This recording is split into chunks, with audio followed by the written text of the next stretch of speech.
বলে নেই তো আমাকে একেবারে 5 লাখ 10 লাখ টাকা দিয়ে আমাকে গরু কিনতে হবে, লাখ লক্ষ টাকা দিয়ে আমার সামর্থ্য নেই। হ্যাঁ, লক্ষ টাকা দিয়ে তাকে আমি দেই, সামর্থ্য হইলে তো বতইবু বিহা নাফস হাদিস আছে, আনন্দ চিত্রে খুশি মনে আপনি সামর্থ্য থাকলে দেন, 5 লাখ 10 লাখ 20 লাখ একেবারে 10টা 20টা গরু দেন, কোনো আপত্তি নাই।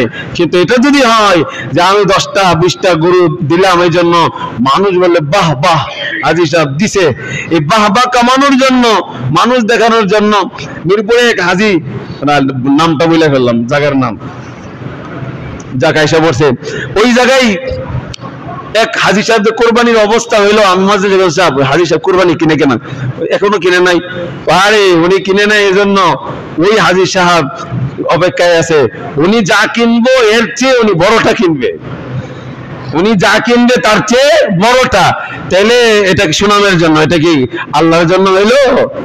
আবার অনেকে কোরবানি গরুর গলার মধ্যে মালা আছে না, গরুর মালা যেটা পরাই, গরুর গলার মধ্যে মালা পরাইয়া গরুকে মহড়া দেয় এলাকার মধ্যে। কেন? এটা এমন হাজী সাহেবের গরু, তো অমুক হাজী সাহেবের গরু, এটা তো হাজী সাহেব নাম করানোর জন্য, সম্মানের জন্য, মানুষ যাতে বাহ বাহ কো মারহাবা মাশাআল্লাহ, এবার সবচাইতে শ্রেষ্ঠ কোরবানির ঈদ হাজী, এরকম। তাহলে এই হাজী তো কোরবানি দিয়েছে আল্লাহর জন্য, কার জন্য দিয়েছে? মানুষের জন্য। আর আল্লাহর জন্য যদি হয়, একটা নয় 10টা নয় 20টা দেন, আল্লাহ যত পরিমাণ আল্লাহর দিবেন কোরবানি, হাদিসে আছে ওই কোরবানির খুর, তার গোশত মাংস, এগুলি আল্লাহ মিজানের পাল্লার মধ্যে মাপ দিবেন। এই জন্য যাতে কোরবানিটা কার জন্য হয়? আল্লাহকে খুশি করার জন্য। আলহামদুলিল্লাহ,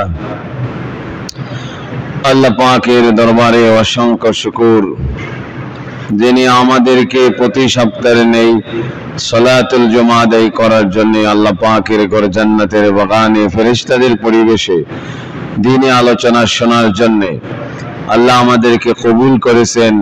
মেহেরবানি করে আল্লাহর মসজিদে আমাদেরকে আসার তৌফিক দান করেছেন। এজন্য সকলে দিল থেকে কালিমাতুশ শুকর আদায় করি আলহামদুলিল্লাহ। জিলকদ মাস প্রায় শেষ, আজকে চাঁদ উঠলেই জিলহজ মাস শুরু হয়ে যাবে ইনশাআল্লাহ। এজন্য জিলকদ, জিলহজ, মুহররম আর একটা হলো রজব, এই 4টি মাস আল্লাহ পাকের কাছে অনেক দামি মাস। আল্লাহ পৃথিবী সৃষ্টির শুরু থেকে নিয়ে যেদিন আল্লাহ আসমান জমিন সৃষ্টি করেছেন, ওই দিন থেকে নিয়ে আল্লাহ দিন তারিখ মাস গণনাও শুরু করেছেন। কোরআনে কারীমে সূরা তাওবাতে আল্লাহ বলেছেন, ইন্না ইদ্দাতাশ শুহুরি ইনদাল্লাহি 12 শাহরান ফি কিতাবিল্লাহ ইয়াওমা খালাকাস সামাওয়াতি ওয়াল আরদ মিনহা আরবাআতুন হুরুম। বছরে 12টি মাস, এর মধ্যে 4টি মাস আল্লাহর কাছে অনেক দামি, শ্রেষ্ঠ। এটা সৃষ্টির শুরু থেকে এই শ্রেষ্ঠতম একটি মাস হইল এই 4 মাসের মধ্যে বিশেষ ফজিলতপূর্ণ একটি মাস হইল জিলহজ মাস, হজের মাস। এটা এত শ্রেষ্ঠ, যেরকম রমাদানে দীর্ঘ একটি মাস সিয়াম সাধনা করার পরে আল্লাহ পাক বান্দাদেরকে দীর্ঘ 1 মাস যে সিয়াম সাধনা করেছে, রোজা রাখছে, তারাবি পড়ছে, এর শুকর আদায় করার জন্য ঈদ উল ফিতরের 2 রাকাত নামাজ ওয়াজিব করেছেন। এজন্য আল্লাহ পাক কসম খেয়েছেন, আল ফজর ওয়া লায়ালিন আশর, ফজরের কসম এবং 10 রাতের কসম। কেন খেয়েছেন? যে 10 রাতের ফজিলত সবচাইতে বেশি, এই জন্য এই আল্লাহ পাক এই 10 রাতের কসম খেয়েছে, আল ফজর ওয়া লায়ালিন আশর, ওয়াল ফজরি ওয়া লায়ালিন আশর। 10টি রাত এত ফজিলত, এত গুরুত্বপূর্ণ। হাদিস বলে আছে, মা মিন আইয়ামিন আযম ইনদাল্লাহ ওয়া লা হাব্বা ইলাইহিল আমালু ফীহিন্না। দুনিয়ার যত দিন আছে সমস্ত দিনের মধ্যে শ্রেষ্ঠতম দিন হইল জিলহজ মাসের 10টা দিন। এইজন্য হাদিস শরীফে আল্লাহর হাবিব সাল্লাল্লাহু আলাইহি ওয়াসাল্লাম বলছেন, এই জিলহজ মাসের 10 দিন, প্রতিদিনের এক এক দিনের রোজা আল্লাহ 1 বছর নফল রোজার সওয়াব দান করবেন। 10 দিন তো আর রোজা না, প্রথম দিন থেকে 9 জিলহজ, হজের দিন, কোরবানির দিন তো রোজা রাখা যাবে না। এই দিন রোজা রাখা কি হারাম। জিলহজের দিন, কোরবানির দিন এবং এরপরে আরো 3 দিন, মোট কয় দিন? আর ঈদ উল ফিতরের একদিন, কয় দিন? বছরে 5 দিন রোজা রাখা কি হারাম। এরপরে আপনি যে কোনো দিন, যে কোনো সময়, যে কোনো দিন আপনি নফল রোজা রাখতে পারেন। পুরো 1 মাস ফরজ রোজা তো রাখবো ইনশাআল্লাহ। এরপরে নফল রোজার ক্ষেত্রে এই 5 দিন রোজা রাখা যাবে না, বাকি যে কোনো সময় রোজা রাখা যাবে। তো এই জন্য এই 9টা দিনের রোজা, প্রতিদিনের রোজা, এক এক দিনের রোজা আপনার এক এক বৎসর নফল রোজার সওয়াব আল্লাহ পাক দান করবেন। এবং এক এক রাত্রে ইবাদত, এক এক রাত্রে ইবাদত লাইলাতুল কদরের ইবাদতের সমান সওয়াব আল্লাহ পাক দান করবেন। এই জন্য এই দিনের রাত্রে কদর করা উচিত। এই জন্য তাফসীরের কিতাবে লেখছে যে এই দিনগুলির অনেক মর্যাদা, অনেক রহমতের বরকতের দিন। এই দিনগুলিতে গুনাহ থেকেও বেঁচে থাকা, কারণ এই দিনগুলিতে যারা গুনাহ করে তারা আল্লাহর রহমত থেকে বঞ্চিত হয়ে যায়। এই জন্য এক বুজুর্গ বলছেন, কবি অনেক সুন্দর করে বলছেন, কুওয়াতে নেকি নাদারি বদমকুন। তুমি যদি নেক কাজ করতে না পারো তাহলে গুনাহের কাজ করে তোমার জীবনটাকে নষ্ট করো না। অন্তত পক্ষে এই দিনগুলিতে নফল ইবাদত নাও করতে পারি, কিন্তু গুনাহ থেকে বেঁচে থাকতে হবে। গুনাহ যারা করে, ফজিলতপূর্ণ বরকতপূর্ণ দিনগুলি, যারা গুনাহের কাজে অভ্যস্ত থাকে, নেক আমল করে না, তারা আল্লাহর রহমত থেকে বঞ্চিত হয়ে যায়। এই জন্য জিলহজ মাসের এই দিনগুলি অনেক দামি দিন। রাসূল করিম সাল্লাল্লাহু আলাইহি ওয়াসাল্লাম, কানা রাসূলুল্লাহ সাল্লাল্লাহু আলাইহি ওয়াসাল্লাম জিলহজ মাসের এই 9 দিনের রোজা রাসূল সাল্লাল্লাহু আলাইহি ওয়াসাল্লাম কখনো ছাড়েন নাই। হাদিস শরীফ আছে, রাসূল করিম সাল্লাল্লাহু আলাইহি ওয়াসাল্লাম ইরশাদ করেছেন, আল্লাহর হাবিব সাল্লাল্লাহু আলাইহি ওয়াসাল্লাম 4টা আমল কখনো ছাড়েন নাই। কয়টা আমল? নোট করে রাখেন, কয়টা আমল? 4টা। 1 নম্বর আশুরার রোজা। কিসের রোজা? আশুরার রোজা। মুহররম মাসের 9, 10 অথবা 10, 11 দুইটা রোজার কথা বলছে। এই আশুরার রোজা কখনো ছাড়েন নাই। আরেকটা হলো রাসূল করিম সাল্লাল্লাহু আলাইহি ওয়াসাল্লাম এই জিলহজ মাসের যে 9টি রোজা, এই 9টি রোজা রাসূল করিম সাল্লাল্লাহু আলাইহি ওয়াসাল্লাম কখনো ছাড়েন না। কয়টা হলো? 2টা। আর প্রতি মাসের চাঁদের 13, 14, 15 আইয়ামে বীজ যাকে বলা হয়, প্রতি চাঁদের 13, 14 এই 13, 14, 15 এই 3 দিন রোজা রাসূল করিম সাল্লাল্লাহু আলাইহি ওয়াসাল্লাম রাখতেন। আরেকটা আমল হইল ফজরের 2 রাকাত সুন্নাত, রাসূলুল্লাহ সাল্লাল্লাহু আলাইহি ওয়াসাল্লাম কখনো ছাড়েন নাই। 2 রাকাত নামাজ, আসমান জমিনের মধ্যে যা কিছু আছে সব যদি একদিকে রাখা হয়, আর এই ফজরের 2 রাকাত সুন্নাত যদি একদিকে রাখা হয়, তো এই যে ফজরের 2 রাকাত সুন্নাতের দামই আল্লাহর কাছে সবচেয়ে বেশি। এই জন্য 4টা আমল রাসূল করিম সাল্লাল্লাহু আলাইহি ওয়াসাল্লাম কখনো ছাড়েন নাই। 1 আশুরার রোজা। কিসের রোজা? আশুরার রোজা। 2 জিলহজ মাসের 9টা রোজা। 3 প্রতি চাঁদের 13, 14, 15। 4 ফজরের আগে যে 2 রাকাত সুন্নাত, সুন্নতে মুআক্কাদা, গুরুত্বপূর্ণ। সব সুন্নতি গুরুত্বপূর্ণ। এটাকে বিশেষভাবে বলা উদ্দেশ্য হলো এই সময় মানুষ ঘুমায় থাকে। সুন্নত তো পড়বে দূরের কথা, ফরজেরও অনেক পড়ে না, আছে না এরকম যে ফজরের ফরজই পড়ে না। এই যে ঘুম দিল, ঘুমে ওনার ফজর ঘুমের ভিতরে শেষ হয়ে গেছে। যে সময়টা আল্লাহ পাক বান্দার রিজিকের ফায়সালা করেন, রিজিক ওই সময় রিজিক বন্টন করেন, ওই সময় আমরা ঘুমাই থাকি। এই জন্য এই 4 আমল মধ্যে একটি আমল তো হইল জিলহজ মাসে রাসূল করিম সাল্লাল্লাহু আলাইহি ওয়াসাল্লাম 9টা দিনই রোজা রাখতেন। সম্ভব হইলে 9 দিন রাখবো, না হয় কমসে কম যেটা 9 জিলহজ আরাফার রোজা। আমরা আরাফাতের রোজা বলতে আমরা বুঝি যে সৌদি আরবের যে আরাফা, ওই দিন আমরা রোজা রাখবো। সৌদি আরবের আরাফা যে রোজা রাখবো, সেই দিন তো আর আমাদের দেশের 9 জিলহজ না। আরাফা এটা একটা পরিভাষা শরীয়তের। সেখানে আরাফাতে যারা, তাই হাজী সাহেবরা যারা, এদের ব্যাপারে তো হাদিস আসছে। রাসূল করিম সাল্লাল্লাহু আলাইহি ওয়াসাল্লাম উম্মে ফজল রাদিয়াল্লাহু তাআলাকে জিজ্ঞাসা করলেন, আল্লাহ রাসূল কি রোজা রাখতেন? রোজা রাখেন কি রাখেন না এটা সন্দেহ হইতো। হযরত উম্মে ফজল রাদিয়াল্লাহু আনহা এক পেয়ালা দুধ দিয়ে রাসূলের কাছে পাঠাইলেন। রাসূল সাল্লাল্লাহু আলাইহি ওয়া আরাফাতের দিনে রাসূলুল্লাহ সাল্লাল্লাহু দুধ পান করছেন। তার মানে তাহলে আরাফার দিনে হাজী সাহেব যারা আছে এদের জন্য ওই দিন রোজা রাখা কোনো মুস্তাহাব আমল না। তাহলে যারা হাজী সাহেব না তাদের আমল ওখানে আরাফার দ্বারা উকুফ আরাফা, হাজী সাহেবরা আরাফাতের ময়দানে উপস্থিত থাকা এটা বোঝানো হয়েছে। আর রোজার ক্ষেত্রে যে আরাফা উদ্দেশ্য সেটা সিয়ামু ইয়াউম আরাফা ইন্নী আহতাসিবু আলাল্লাহ আইয়ুকাফিরা সানাতাল্লাতী ক্বাবলা ওয়াস সানাতাল্লাতী বা'দা। যে আরাফার রোজার কথা হাদিসে আসছে, যে রোজা যে রাখবে তার সামনের পিছনের 1 বছরের গুনাহ আল্লাহ মাফ করে দিবেন। এটা দ্বারা উদ্দেশ্য 9 জিলহজ। যেরকম ইয়াউমুন নাহার দ্বারা কুরবানির দিন উদ্দেশ্য। তাহলে আমাদের দেশে ইয়াউমুন নাহার কত হয়? 10 জিলহজ।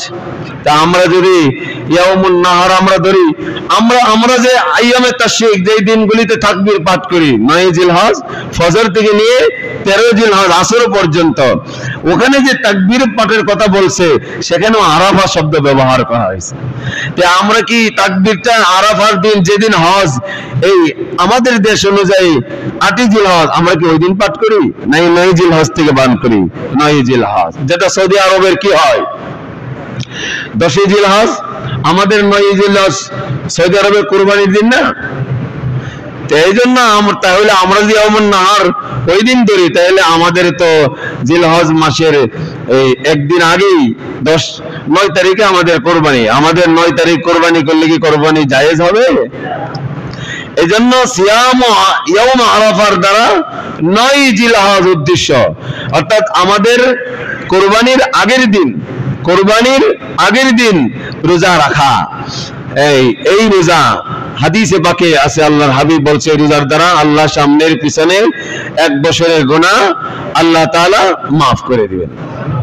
তো এই জন্য সিয়াম ইয়াউম আরাফা ইন্নী আহতাসিবু আলাল্লাহ আইয়ুকাফিরা সানাতাল্লাতী ক্বাবলা ওয়াস সানাতাল্লাতী বা'দা। এজন্য এই দিনটা অনেক দামি দিন, আরাফার দিন, শ্রেষ্ঠ দিন। আল্লাহ পাক এই দিনে, যেদিন উকুফ আরাফা হজের যে দিন, অর্থাৎ 9 জিলহজ যেদিন হাজী সাহেবরা আরাফার ময়দানে অবস্থান করে, এই দিনটার ফজিলতের ব্যাপার হাদিসে আসছে। আল্লাহ ওই দিন এত পরিমাণ মানুষদেরকে জাহান্নাম থেকে মুক্তি দান করেন যে এই পরিমাণ আর কোনোদিন এই পরিমাণ লোকদেরকে জাহান্নাম থেকে মুক্তি দান করেন না। এই জন্য আমাদের সামনে এই চাঁদ যদি আজকে উঠে যায় তাহলে সন্ধ্যার থেকেই জিলহজ মাসের ফজিলত শুরু হবে। বলে এক এক রাত্রের ইবাদত, সবে কদরের ইবাদতের সওয়াব, এক এক দিনের রোজা বলছে এক এক বছর নফল রোজার সওয়াব আল্লাহ পাক দান করবেন। এই জন্য এই দিনগুলিতে পুরা এই 10টা দিন আমাদের কি আমল, হাদিসে পাকে আল্লাহর হাবিব সাল্লাল্লাহু আলাইহি ওয়াসাল্লাম বলেন, মা মিন আইয়ামিন আযাম ইনদাল্লাহ ওয়ালা হাব্বা ইলাইহিল আমালু ফিহিন্না। সাহাবায়ে কেরাম বলছেন, ইয়া রাসূলুল্লাহ, দুনিয়ার যত দিন আছে সমস্ত দিনগুলির থেকে রমজানের পরে এই দিনগুলি শ্রেষ্ঠ, নেক আমলের ব্যাপারে এই দিনগুলিতে শ্রেষ্ঠ দিন। সাহাবায়ে কে, ইয়া রাসূলুল্লাহ, জিহাদু ফি সাবিলিল্লাহ, আল্লাহর রাস্তায় জিহাদও এর চেয়ে শ্রেষ্ঠ? বলে হ্যাঁ, আল্লাহর রাস্তায় জিহাদও এর চেয়ে শ্রেষ্ঠ। তবে যারা আল্লাহর রাস্তায় জিহাদে বের হয়ে গেছে, তাদের জান মাল নিয়ে ফিরে আসেন নাই, অথবা এক হাদিস আছে তাহলে চেহারা দুলিযুক্ত হয়েছে, তার উদ্দেশ্য সে আল্লাহর রাস্তায় শাহাদত বরণ করছে। তো যে মুজাহিদ আল্লাহর রাস্তায় শাহাদত বরণ করছে তার শ্রেষ্ঠত্ব মর্যাদা তো আলাদা। কারণ যে আল্লাহর রাস্তায় শাহাদত বরণ করছে ওই শহীদকে আল্লাহ পাক বিনা হিসাবে জান্নাত দান করবেন। শহীদের ব্যাপারে বিধান হইল তার কি হবে না, তার শরীরে রক্ত মাখা যে জামা ওইটা দিয়েই তার কি করে ফেলবেন, কাফনের কাপড় সারবে। অন্যদের ব্যাপারে রক্ত নাপাক থাকলে ওটা দয়া টয়া গোসল কইরা পরিষ্কার কাপড়, কারণ সেই রক্ত মাখা জামা নিয়ে হাসরের ময়দানে উঠবে, আল্লাহকে বলবে আল্লাহ তোমার দ্বীনকে জিন্দা করার জন্য তোমার রাস্তায় আমি জীবন দিয়েছি। সুবহানাল্লাহ। এই জন্য আজ যে হাজী সাহেবরা হজে যাচ্ছেন, হজ করা অবস্থায় যাদের মৃত্যুবরণ হয়েছে, হাদিসে পাকে আসে কোন হাজী সাহেব যখন তালবিয়া পাঠ করা অবস্থায় ইন্তেকাল করে, ইহরামের কাপড় বাঁধা অবস্থায় তার মৃত্যু হয়ে যায়, এরকম হয় না যে হজে গেছে রাস্তায় তার মৃত্যু হয়ে গেছে, অথবা হজের দিনের আগে তার মৃত্যু হয়ে গেছে, তালবিয়া পাঠ করতে করতে তার মৃত্যু হয়ে গেছে, তার ওই যে ইহরামের কাপড় ওইটা দিয়ে তার কাফনের কাপড় পরাই দেওয়া হইলো, হাসরের ময়দানে সে কবর থেকে এরকম তালবিয়া পাঠ করতে করতে উঠবে। এই জন্য মানুষের যার যার মৃত্যুর যে হালত হবে, কবরের থেকে সে অবস্থায় আল্লাহ পাক তাকে উঠাইবেন। এই জন্য বলতেছিলাম যে এই 10টা দিন আল্লাহর কাছে অনেক দামি দিন, অনেক দামি। মা মিন আইয়ামিন আযম ইনদাল্লাহ, সমস্ত দিনের আযম মহান সম্মানিত দিন। ওয়ালা হাব্বা ইলাইহিল আমাল, এবং এই দিনের আমল আল্লাহর কাছে অন্য দিনের আমলের চেয়ে প্রিয়। মিন হাযিহিল আইয়ামিল আশর, ব্যাখ্যাও করে দিয়েছেন যে 10টা দিন কি, মিন হাযিহিল আইয়ামিল আশর, এই 10টা দিন হইল জিলহজ মাসের প্রথম থেকে নিয়ে 10টা দিন, কুরবানির দিন সহ। এই দিন আসলে কি করতে হবে? হাদিস শরীফ আল্লাহর হাবিব আকসিরু ফীহিন্না মিনাত তাহলিল ওয়াত তাকবীর ওয়াত তাহমিদ, আকসিরু ফীহিন্না মিনাত তাহলিল ওয়াত তাকবীর ওয়াত তাহমিদ, তোমরা এই দিনগুলিতে বেশি বেশি তাহলিল, বেশি বেশি লা ইলাহা ইল্লাল্লাহ পাঠ করবা। কারণ এই দিনগুলিতে দেখেন হাজী সাহেবরে যখন জামরাতে কঙ্কর নিক্ষেপের তখন আল্লাহু আকবার বলবে, তালবিয়া পাঠ করতে সেখানেও আল্লাহ পাকের প্রশংসা, কোরবানি গায়ে যখন গলাতে ছড়ে চালানো হয় তখন বিসমিল্লাহ আল্লাহু আকবার ওয়াজকুরুল্লাহ ফি আইয়ামিন মা'দুদাত, আল্লাহ বলেন এই নির্দিষ্ট দিনগুলিতে তোমরা আল্লাহ পাককে স্মরণ করো, তাকবীর পাঠ করো। এই যে 9 জিলহজ ফজর থেকে নিয়ে 13 জিলহজ আসর পর্যন্ত এই দিনগুলিতে আল্লাহ পাকের বরত্ব, তাকবীর যে তাশরিক যেগুলি বলা হয়, আল্লাহু আকবার আল্লাহু আকবার লা ইলাহা ইল্লাল্লাহু আল্লাহু আকবার আল্লাহু আকবার ওয়ালিল্লাহিল হামদ। এই জন্য এই দিনগুলিতে নির্দিষ্ট এই জন্য করা হয়েছে যেন আল্লাহ পাকের বরত্ব বর্ণনা করা হয়, আল্লাহ পাকের মহত্ব বর্ণনা করা হয়। এই জন্য আল্লাহর হাবিব বলছেন ফাকসিরু ফীহিন্না মিনাত তাহলিল ওয়াত তাকবীর ওয়াত তাহমিদ, তোমরা এই দিনগুলিতে বেশি বেশি করে আল্লাহ পাকের তাহলিল লা ইলাহা ইল্লাল্লাহ পাঠ করবা, লা ইলাহা ইল্লাল্লাহ ওয়াত তাকবীর, বেশি বেশি আল্লাহু আকবার আল্লাহু আকবার। উঠতে সাহাবায়ে কেরামের আমল ছিল, আব্দুল্লাহ ইবনে আব্বাস, আব্দুল্লাহ ইবনে ওমর রাদিয়াল্লাহু তাআলা আনহু, তারা বাজারে যাইতেন, বাজারে গিয়ে এরকম তাকবীরের ধ্বনি উঠাইতেন, সবাই ওদের তালে তালে এরকম তাকবীর পাঠ করতেন, হ্যাঁ আল্লাহ পাকের বরত্ব বর্ণনা করতেন। এই জন্য যখনই আমরা উঠতে বসতে চলতে ফিরতে এই আমলগুলি বেশি বেশি করবো। হাদিসে যে আমল 5টা 4টা আমলের কথা, 3টা আমলের কথা বলে, ফাকসিরু ফীহিন্না মিনাত তাহলিল, বেশি বেশি লা ইলাহা ইল্লাল্লাহ লা ইলাহা ইল্লাল্লাহ ওয়াত তাকবীর, বেশি বেশি তাকবীর মানে আল্লাহু আকবার আল্লাহু আকবার আল্লাহু আকবার, আল্লাহ সবচাইতে বড়, আল্লাহর বরত্ব বর্ণনা করা। ওয়াত তাহমিদ, আলহামদুলিল্লাহ, তাহমিদ মানে কি? আলহামদুলিল্লাহ, আল্লাহ পাকের প্রশংসা।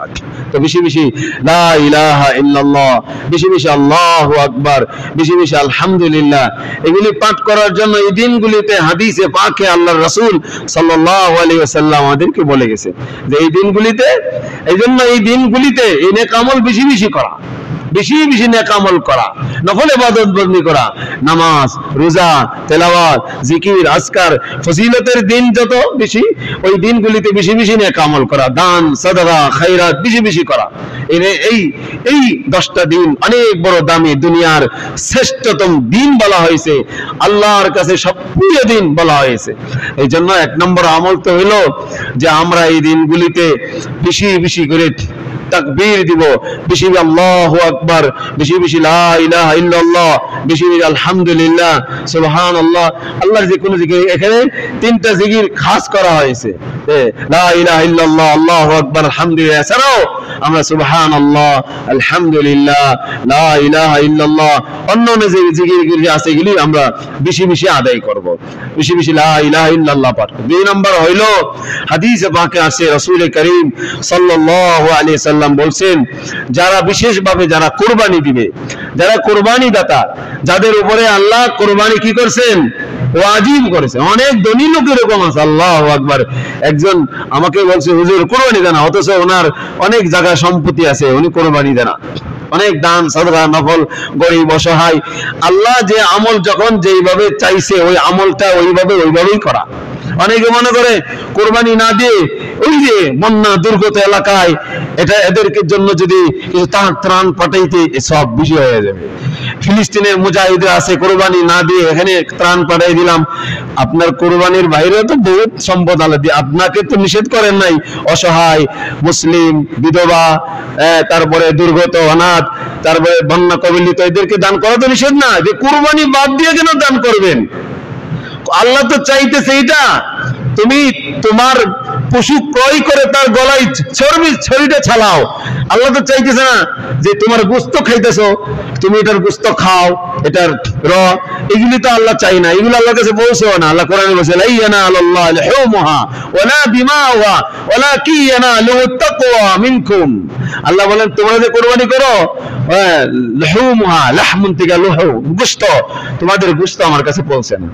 ওয়ালা দিমাউহা, যে কুরবানির গায়ের যে রক্ত এগুলো আমার কাছে পৌঁছে। ওয়ালাকিন ইয়ানালুহু তাকওয়া, তোমার দিলের অবস্থাটা, তাকওয়াটা, তুমি কতটুকু ইখলাস আর আন্তরিকতার সাথে কুরবানি দিছো, এটাই আমার কাছে পৌঁছে, এটাই তো আমি চাই। তো এই জন্য আল্লাহ যে আমল যেভাবে চাই ওই আমল ওইভাবেই করতে হবে। ওইভাবে না করে আমি তো মনে করি মিসকিন দিকে দান করে দিও, দান করেন, এটা তো ভিন্ন জবাব। কিন্তু কুরবানি যেটা আল্লাহ চাইছেন, হাদিসে আছে আল্লাহ রাসূল সাল্লাল্লাহু আলাইহি ওয়াসাল্লাম বলছেন, যাদেরকে আল্লাহ কুরবানির সামর্থ্য দিয়েছে, মাওয়াজাদা সাআতান, যাদেরকে আল্লাহ কুরবানির সামর্থ্য দিয়েছে সে কুরবানি করলো না, তার মাল আছে নেশাব পরিমাণ মাল, যেই মাল হইলে তার উপরে কোরবানি ওয়াজিব।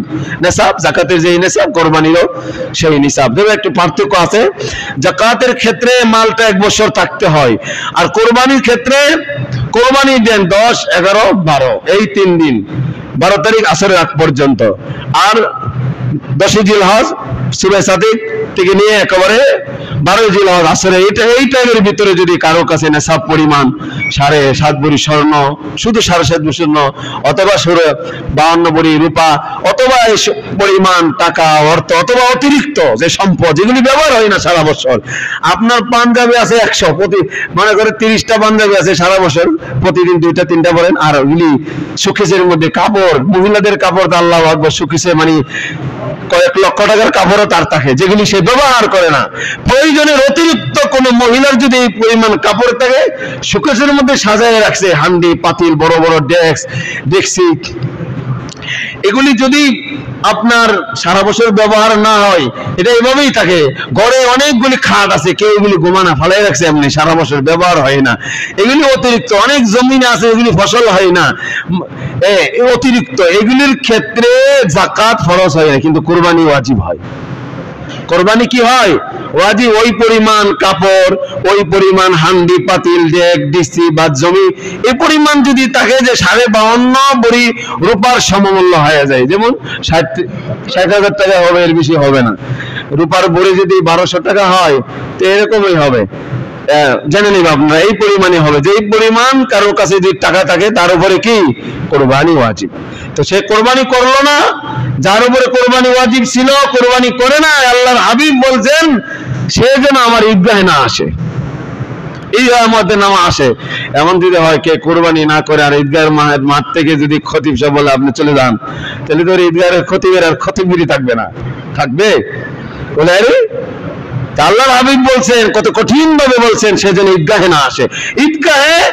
ঈদগাহে নামাজ পড়ার উপযুক্ত না সে, যে আল্লাহ সামর্থ্য দিয়েছে, সে কোরবানি করলো না, এত বড় সওয়াব থেকে সে বঞ্চিত হয়েছে যে কোরবানির গায়ের যতগুলি পশম আছে প্রত্যেকটা পশমের বিনিময়ে তাকে এক একটা নেকি দান করা হবে। হাদিসে আছে আল্লাহর হাবিব বলছেন, সাহাবায়ে কেরাম বলছিলেন, মা হাযিল আযাহি ইয়া রাসূলুল্লাহ, ইয়া রাসূলুল্লাহ কুরবানিটা কি? আল্লাহর হাবিব বলছেন, ক্বালা সুন্নাতু আবিকুম ইব্রাহিম, কুরবানি তো তোমাদের পিতা ইব্রাহিম আলাইহিস সালামের সুন্নাত।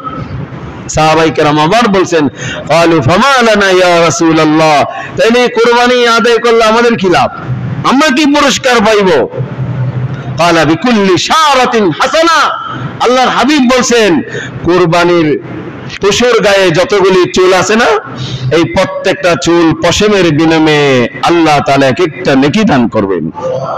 ক্বালু ফাসুফ, সাহাবায়ে আবার বলছেন সুফ ইয়া রাসূলুল্লাহ, আমাদের সকলের তো সামর্থ্য নাই যে আমরা এক উট দিব, গরু দিব, কারো সামর্থ্য ভেড়া ছাগল এরকম আছে। আল্লাহর হাবিব বলছেন ওই ভেড়া আর ছাগলের গায়ে যতগুলি পশম আছে যদি তুমি কোরবানি দাও তাহলে প্রত্যেকটা ওই ভেড়া ছাগল দুম্বা এর গায়ে যতগুলি পশম আছে প্রত্যেকটা পশমের বিনিময়ে আল্লাহ এক একটা নেকি দান করবেন। এটা অনেক বড় তো সওয়াব। এই সওয়াব থেকে কেন বঞ্চিত হইব? বলে নেই তো আমাকে একেবারে 5 লাখ 10 লাখ টাকা দিয়ে আমাকে গরু কিনতে হবে, লক্ষ টাকা দিয়ে আমার সামর্থ্য নেই, হ্যাঁ লক্ষ টাকা দিয়ে তাকে আমি দেই, সামর্থ্য হইলে তো ফতিবু বিহা নাফস হাদিস আছে, আনন্দ চিত্রে খুশি মনে আপনি সামর্থ্য থাকলে দেন, 5 লাখ 10 লাখ 20 লাখ একেবারে 10টা 20টা গরু দেন, কোনো আপত্তি নাই। কিন্তু এটা যদি হয় যে আমি 10টা 20টা গরু দিলাম এই জন্য মানুষ বললে বাহ বাহ হাজী সাহেব দিছে, এই বাহ বাহ কামানোর জন্য মানুষ দেখানোর জন্য মিরপুরে এক হাজী, নামটা বলে ফেললাম জায়গার নাম, জায়গা এসে পড়ছে, ওই জায়গায় এক হাজী সাহেব কোরবানির অবস্থা হইলো, আমি মাঝে হাজী সাহেব কোরবানি কিনে কেনা, এখনো কিনে নাই, আরে উনি কিনে নাই এই জন্য ওই হাজী সাহেব অপেক্ষায় আছে, উনি যা কিনবো এর চেয়ে উনি বড়টা কিনবে, উনি যা কিনবে তার চেয়ে বড়টা, তাইলে এটা কি সুনামের জন্য, এটা কি আল্লাহর জন্য হইলো? আবার অনেকে কোরবানি গরুর গলার মধ্যে মালা আছে না, গরুর মালা যেটা পরায়, গরুর গলার মধ্যে মালা পরাইয়া গরুকে মহড়া দেয় এলাকার মধ্যে, কেন? এটা এমন হাজী সাহেবের গরু, তো অমুক হাজী সাহেবের গরু, এটা তো হাজী সাহেব নাম কোরআনের জন্য, সম্মানের জন্য, মানুষ যাতে বাহ বাহ কো মারহাবা মাশাআল্লাহ, এবার সবচাইতে শ্রেষ্ঠ কোরবানির ঈদ হাজী এরকম। তাহলে এই হাজী তো কোরবানি দিয়েছে আল্লাহর জন্য, কার জন্য দিয়েছে? মানুষের জন্য। আর আল্লাহর জন্য যদি হয় একটা নয় 10টা নয় 20টা দেন, আল্লাহ যত পরিমাণ আল্লাহর দিবেন কোরবানি, হাদিসে আছে ওই কোরবানির খুর তার গোশত মাংস এগুলি আল্লাহ মিজানের পাল্লার মধ্যে মাপ দিবেন। এই জন্য যাতে কোরবানিটা কার জন্য হয়? আল্লাহকে খুশি করার জন্য। ইব্রাহিম আলাইহিস সালাম ওনার সন্তান ইসমাঈল আলাইহিস সালামের গলার মধ্যে ছুরি চালাইছিলেন, এটা কি নিজের খায়েশাত পুরা করার জন্য না আল্লাহর হুকুমে? এখানে কি দুনিয়ার কোনো স্বার্থ ছিল? মানুষ বলে হ্যাঁ তো নিজের ছেলেকে, তার কত বড় সাহস, না সে আল্লাহর সামনে ছেলে পিতা উভয়জন আল্লাহর সামনে নিজেকে একেবারে সঁপে দিয়েছেন। আলাম্মা আসলামা ওয়া তাল্লাহু লিল জাবিন। এই জন্য কোরবানিটা যাতে হয় একমাত্র আল্লাহকে রাজি খুশি করার জন্য, কোন মানুষকে দেখানোর জন্য না। এই জন্য তো বলছে অন্যান্য প্রাণী যেরকম কোরবানি হয়ে যায়, কোরবানি খেলে হৃষ্টপুষ্ট, লেজ কাটা কান কাটা অন্ধ, কোরবানি ইসলাম 3 পা আছে, 1 পা ল্যাংড়া, 1 পা দিয়ে ভর করে, মানে অচল দ্বারা কোরবানি হবে না। তার মানে কি? কিন্তু এই অচল গুলি কোরবানি ছাড়া অন্য সময় জবাই করলে গোশত খাওয়া জায়েজ না, হালাল, কিন্তু কোরবানির সময় তো এগুলি হালাল না। এটা কান কাটা, লেজ কাটা, অন্ধ, দুর্বল, শরীরে একেবারে শুকায় গেছে, এই ধরনের দিয়ে কোরবানি করলে কি হবে না? কোরবানি আদায় হবে না। হৃষ্টপুষ্ট বলছে কেন? যাতে এখানে মাল বেশি খরচ হয়, একটা লেস কাটা কান কাটা কিনলে গরুর মধ্যে ত্রুটি থাকলে এর দাম কম, হৃষ্টপুষ্ট যাতে হয়, এই জন্য বলা হয়েছে তোমার কোরবানির পশুটা যাতে হৃষ্টপুষ্ট হয়, ভালো হয়, ত্রুটি মুক্ত যাতে হয়। আল্লাহর কাছে আল্লাহ চায় যে বান্দাকে যে আল্লাহ মাল দিয়েছেন সেজন্য আনন্দ খুশি মনে মাল আল্লাহর হাতে কোরবানি করে।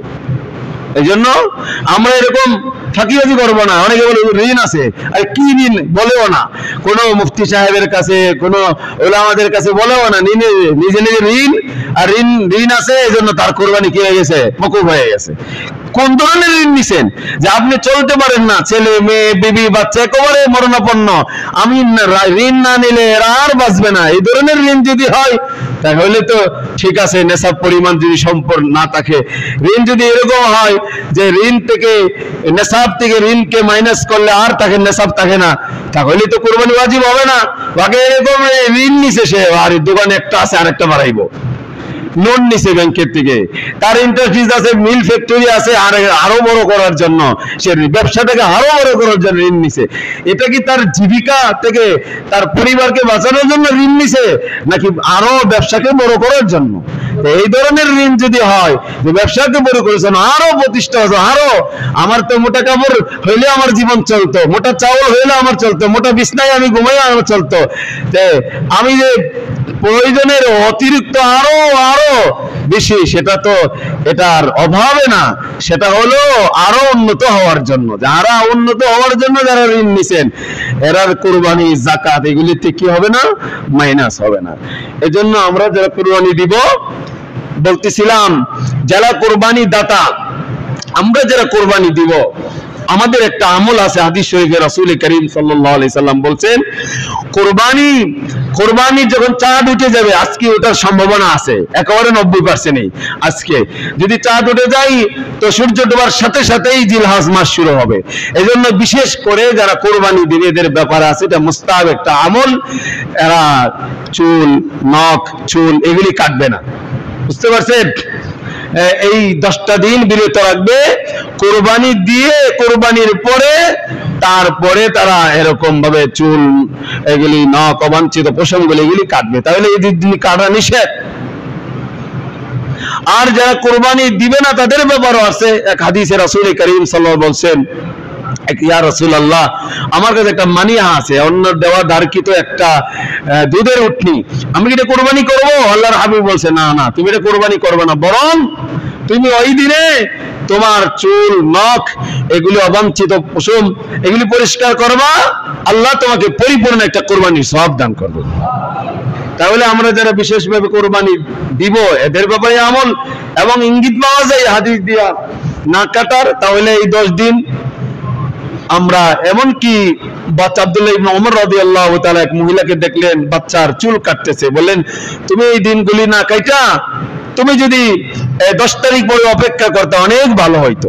তাহলে আমাদের সন্তান যারা, এদেরকেও আমরা এই চুল নখ এগুলি পরিষ্কার করে বলে, এই আজকে সন্ধ্যার আগে যারা এই কাজগুলি আলহামদুলিল্লাহ আদায় করছেন তো আলহামদুলিল্লাহ, যারা করেন নাই এই আমলটা একটা মুস্তাহাব, এটা তো এই 10 দিন গেলে এর এই সওয়াব তো আর পাওয়া যাবে না, সারা বছর কি আর পাওয়া যাবে?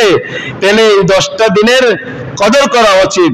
যারা আমরা কোরবানি দিব না তারাও ইনশাআল্লাহ আমরা এই চুল নখ এগুলি কাটার থেকে বিরত থাকবো। এই জন্য এই দিনগুলি অনেক দামি এবং সম্মানিত দিন, সমস্ত দিনের মধ্যে শ্রেষ্ঠ দিন বলা হয়েছে। এই জন্য যারা আমরা কোরবানি দিব এরাও এই আমলটা করবো ইনশাআল্লাহ, এবং যারা কোরবানি দিব না তারাও এই আমলটা করব, সকলে এই আমলটা করার চেষ্টা করব। কারণ এই দিন 10টা দিন চলে গেলে দুনিয়ার সমস্ত দিনের মধ্যে মা মিন আইয়ামিন আযামু ইনদাল্লাহ ওয়ালা হাব্বা ইলাইহিল আমালু ফীহিন্না। এজন্য আমরা এই দিনগুলিতে প্রথম বলছিলাম যে বেশি বেশি আমরা তাহলিল লা ইলাহা ইল্লাল্লাহ পাঠ করব, বেশি বেশি আমরা আল্লাহু আকবার পাঠ করব, বেশি বেশি আল্লাহ পাকের প্রশংসা আলহামদুলিল্লাহ আলহামদুলিল্লাহ আলহামদুলিল্লাহ, উঠতে বসতে চলতে ফিরতে যখনই স্মরণ হইব বেশি বেশি আল্লাহ পাকের এই ঘুম থেকে উঠতে, তারপরে চলাফেরা করতে যখনই আমাদের সুযোগ হইব, জবানের মধ্যে যাতে এই আমল, তিনটা আমল চালু থাকে, লা ইলাহা ইল্লাল্লাহ, লা ইলাহা ইল্লাল্লাহ, বেশি বেশি আল্লাহু আকবার, আল্লাহু আকবার, বেশি বেশি আলহামদুলিল্লাহ। কেন এই আমলগুলি করবো? এই যে চুল নখ এগুলি কেন কাটবো না? কারণ হইল এই দিনগুলি যারা হাজী সাহেব হজ করতে গেছেন, হাজী সাহেবদের যখন এহরাম বেঁধে ফেলবেন, এহরাম বাঁধার পরে তাদের চুল নখ এগুলি বিভিন্ন রকমের যে নিষেধাজ্ঞা আছে, এগুলি কাটা যাবে না, চুল কাটা যাবে না, নখ কাটা যাবে না, সুগন্ধি তেল ব্যবহার, সুগন্ধি সাবান, আরো জামা আকৃতিতে জামা পরা যাবে না, পশু পাখি এগুলি শিকার করা যাবে না, অনেকগুলি নিষেধাজ্ঞা ওরা আছে ইহরামের অবস্থা। তো আল্লাহ পাক রাসূল করিম সাল্লাল্লাহু আলাইহি ওয়াসাল্লামের মাধ্যমে আল্লাহ পাক এটাই চাইছেন যে এই সমস্ত হাজী সাহেবরা ওখানে যাচ্ছেন, ইহরাম বাঁধছেন, ওদের যেরকম নিষেধ করছেন যারা কুরবানি দিবে এদেরকেও নিষেধ করছেন, তোমরাও কাইটো না, তোমরা ওই হাজী সাহেবদের একটা সুরত অবলম্বন করো। আল্লাহ পাক চাইতেছেন যে আমি আমার হাজী সাহেবরা যারা এরকম, তাদেরকে তো রহমত দিবই, কিন্তু যারা এই হাজীদের সুরত অবলম্বন করবে তাদেরকেও হাজী সাহেবদের এই রহমত কিছু অংশ আল্লাহ তাআলা তাদেরকেও দান করবে। এই জন্য হাজী আজিজুল হাসান মজলুম রহমত অনেক বড় বুজুর্গ ছিলেন, উনি এক কবিতা বলছেন, তেরে মাহবুব কি ইয়া রব শবাহত লেকর আয়া হু, হकीकत उसको कर दे मैं सूरत लेकर आया हूं। তেরে মাহবুব কে শবাহত, এ আল্লাহ তোমার প্রিয় বান্দার সাদৃশ্য নিয়ে আমি এটা অবলম্বন করলাম। ওয়াহিব্বুস সালিহিন ওয়া লাস্তু মিনহুম লাআল্লাল্লাহ ইয়ারযুকুনি সালাহা, এ আল্লাহ আমি তো নেককার হইতে পারি নাই, তবে নেককারদের একটু সুরত অবলম্বন করছি, আশা করা যায় তুমি এই নেককারদের ওসিলায় তুমি আমাকে মাফ করে দিবা। तेरे महबूब की या रब शबाहत लेकर आया हूँ, हकीकत उसको तू कर दे मैं सूरत लेकर आया हूँ। या अल्लाह तुम्हार प्रिय बंदा हाजी साहेब যারা ইহরামের কাপড় পরে তাদের নিষেধাজ্ঞা, চুল নখ কাটতে পারবে না, আমরাও তাদের একটা সাদৃশ্য অবলম্বন করলাম। আল্লাহ তাদেরকে যেরকম তোমার মাহবুব আর প্রিয় বান্দা হিসেবে তুমি কবুল করবা, আমরাও তোমার প্রিয় বান্দাদের সাদৃশ্য অবলম্বন করার কারণে আমাদেরকে তোমার প্রিয় আর মাহবুব বান্দা হিসেবে তুমি আমাদেরকে কবুল করবা।